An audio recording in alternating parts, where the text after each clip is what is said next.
Hi, I'm JT Burcham. Welcome to People and Projects, Strong Tower Christian Media. I always promise an interesting person, an engaging project. Today, we're actually staying in the station talking with Digital Director Matthew Miskimen from Digital Director for Strong Tower Christian Media, Hope, Light, The Rock. Matt, I think you are also the director of Christmas Hope at the station. Is that correct? I mean, I dabble in Christmas hope. Director is probably a strong word, but All yeah, right. Well, now when I say Christmas Hope, some folks are thinking, what does that even mean? Christmas Hope at Hope 100.7 means we actually do something once a year, and this is only the second time doing it. third time. Uh, That Christmas Hope. was our third What, time. oh, is this a third? It is. Oh, man, flies by so quick. Christmas Hope. What's happening at the station this season? It's like a revolving door for FedEx and Amazon. Basically, the doorbell just doesn't stop. So Christmas Hope is a really cool program that we started 3 years ago, where we find families in our community, in our listening area, that have stuff going on in their lives that just making Christmas and this time of year particularly hard. And we find those families, and then we also find families that want to help make Christmas a little bit more hopeful. And so we kind of play the middleman. We find the needs, and we find people that want to meet those needs, and we kind of facilitate and coordinate that. And really, our goal is that we can make as many families have an amazing Christmas as possible. Well, and particularly those who might have a tough year this season for whatever reason, maybe health or employment or a recent move or whatever. Um, Folks might know someone in that position that's having a particularly rough year. Do they call and report them? Do they turn them in? How do they nominate them for Christmas Hope? Yes, and that person could be you too, right? I mean, you're more than welcome to nominate yourself, or it could be someone you know. I mean, we get a mix of both. So the way that you either nominate your family or a family you know is you go to our website, which is myhope1007.com, and there's buttons and images all over the place that will take you to Christmas Hope, and there's a form that you fill out, real short, simple form, and then that'll get you nominated. It's just that simple. Now, I understand at the same time, at the same website, people can also jump on and adopt a family or support a family that needs. Is that how that works? That's right. Yeah, same website, same place. We list all of the needs that are um, available to be met, and you can go in there, read them, see if any of them jump out at you, or if any of them really kind of tug at your heart, or if God prompts you, and you can meet that specific need. Or in some cases, maybe you can't make a decision. You think that there's just too many good ones, and you can't decide. You're also able to make a donation to the Christmas Hope program in general, and then our staff will apply that to the needs that we feel are most pressing. Nice. Okay. Now, some of these needs are big, some of the needs are small. I think I remember last year there was some heating and air conditioning. I mean, there were some serious kind of things given away. So sponsors can also get involved and help out. Is that true? Yeah, yeah, that's right. And How does this that work? year, yeah, this year we were blessed to have two sponsors. So Correct Plumbing and Roof Dogs out of Springfield. Both of them have partnered with Christmas Hope, and they said we want to help, and so they both made contributions, and we're using that money to help more families. And if you are a business owner and you want to get involved, please reach out. You can contact us, however, call, contact form, whatever. We can work with you, and your partnership with Christmas Hope can look like whatever might look best for your company. So for example, if you're a plumbing company and we have someone that has a plumbing need and you want to get involved and take care of that, we can make that happen. We're happy to have a conversation about it. Yeah, pretty neat. Um, there's a lot of people that do this. I mean, there's Toys for Tots, there's, churches who adopt families, and, uh, you know, we're just trying to do, I'm not trying to put words in your mouth, but I think the station is just trying to help make Christmas a little brighter for those maybe who don't have a connection to one of those other organizations. Is that kinda That's how it true. works? Yeah, that's right. There's a lot of people that fall through the cracks for whatever reason, and thanks to the megaphones that God has blessed us with, we're able to reach some of those people, make some connections, and I mean, there's nothing. We're like you said, we're just trying to be a part of what a lot of other people are also doing. Yeah, so the trick question here is, what does the station get out of this? We're just kind of a good neighbor, yes? I mean, we're not making money, we're not collecting Christmas presents on the side, we're just kind of the middleman. Now, this is Not actually where all driving the staff get Christmas presents for their kids. We just kind of skim off the top. I don't think that's happening. Yeah. No, yeah, no. I mean, in fact, in order to make sure that 100% of donations end up going to the recipient families, Hope actually covers like processing fees and shipping and things like that. Plus, obviously, there's a lot of staff members involved in making this program happen. So, um, I mean, we're trying to, we want to be involved. We want to do as much as we can as a ministry too. So we don't make anything off of this. It costs us something, but I mean, honestly, it is one of the most rewarding things that we do, especially this time of year. So it's definitely worth it. Yeah, neat. All right, it's story time. Matthew, tell me a story about last year, a story that brought a tear to your eye. Any heart-wrenching stories from last year's, Christmas? There's actually, I mean, the stories are all over the place. Like there are so many people that have totally different life circumstances.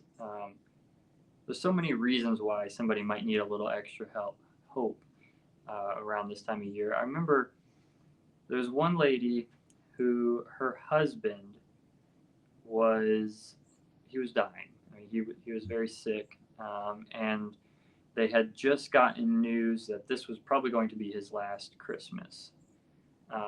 He was in his 50s, so he was younger, and they more than anything wanted to just have one last Christmas with their kids and their grandkids, where it just felt normal.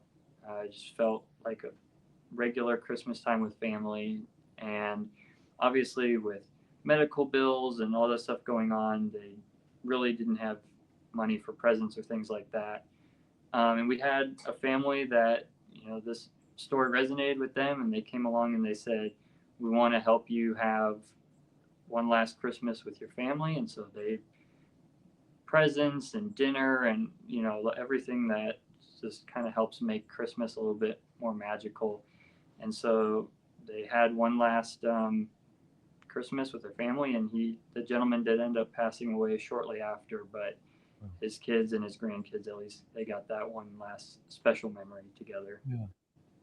Wow, that's what you call spreading Christmas hope. Yeah. All right, now, last couple years you've done this, how have the numbers changed and grown? Do you have any goals, specific goals for this year? Yeah, I mean, it is just growing like crazy. Both the needs that are coming in, but also the response and the people that want to get involved and help. Praise God, those things are growing at the same rate.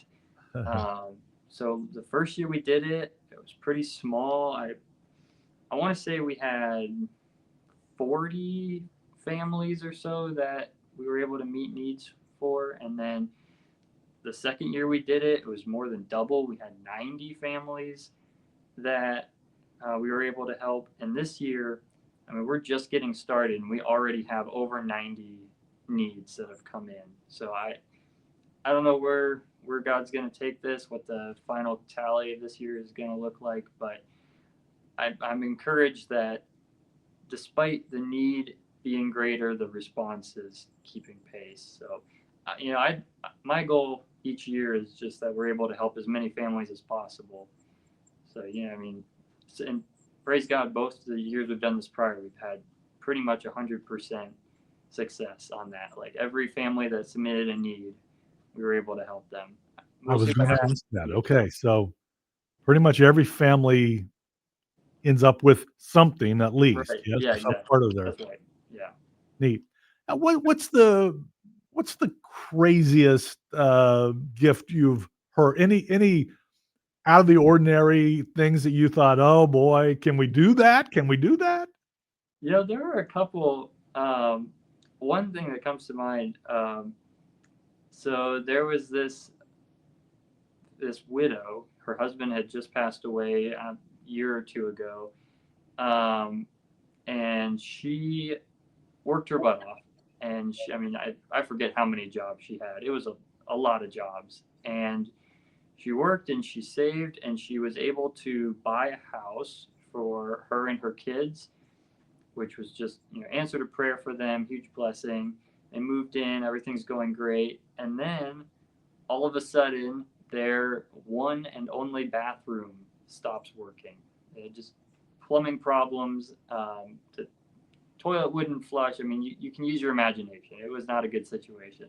That's not pretty. Yeah, right. Not exactly, the holiday cheer. Um, and so we were able to partner with a plumbing company, and they went in, took care of it. Just in time for Christmas, they had a functioning bathroom, which is probably not on most people's like Christmas wish list. But when you don't have it, you really want it. There's another family, we actually purchased farming equipment for them.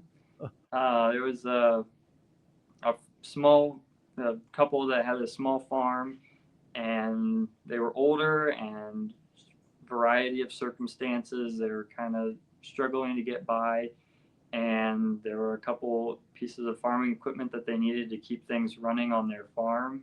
And yeah, I don't even remember where we bought them. I remember it was a bit of a struggle to kind of figure out where do we purchase this specific farming equipment from, and how do we get it to them and all that. But I mean, it was pretty fun. Again, not like your typical Christmas. Yeah, yeah, neat. If you've just tuned in, talking with Matt Miskimen of Hope 100.7 about Christmas hope. And as we kind of wrap up, time flies when we're having fun. Folks can get involved and nominate a person or a family, nominate themselves if they have issues, have needs this season. They can uh, adopt a family, get involved. They can sponsor. What's that website where they get all that information? myhope1007.com.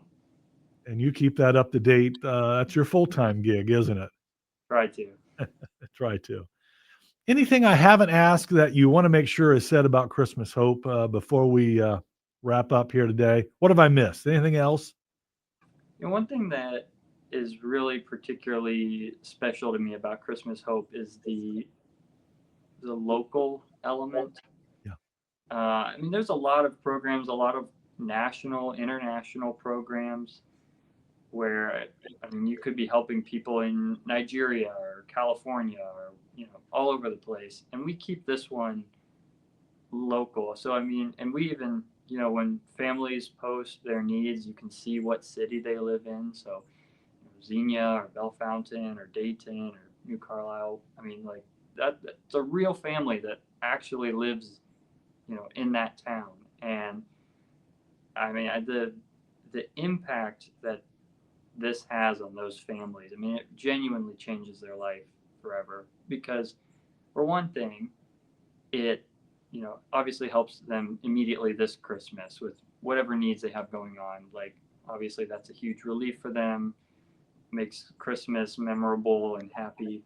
But I think more deeply than that, it's a reminder that God is paying attention to them and He cares about them, and He didn't forget about them. He knows what they're going through. He wants to show them that He loves them. And this, I see time and time again how gifts of every size makes a huge difference on these families. Like it really changes their outlook on Christianity, on Christ, on their lives, on Christmas. I mean, the effects of this go far beyond, just whatever random toys or things that you give.